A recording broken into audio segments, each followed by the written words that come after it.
I am the Tofu Golem. Please enjoy the video.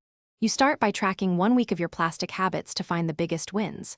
Once done, prioritize 3 immediate swaps: water bottle, tote bag, and portable cutlery.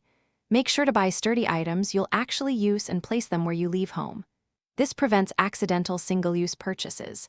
If you live with others, communicate the plan, assign one shared container for replacements. This small setup gets you acting today rather than planning indefinitely.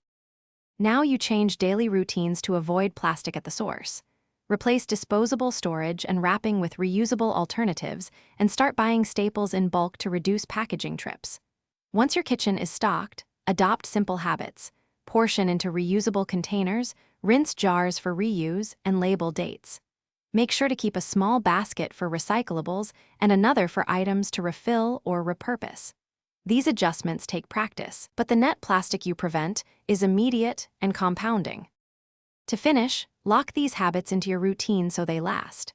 Set a monthly target to lower disposable plastic and review which swaps worked. If something fails, like reusables being forgotten, introduce a visible reminder or a habit trigger, such as packing items the night before. Make sure to repair durable goods instead of replacing them with plastic alternatives, and keep a single emergency plastic backup for unavoidable scenarios. This keeps progress. Thanks for watching. Consider subscribing if we helped you today.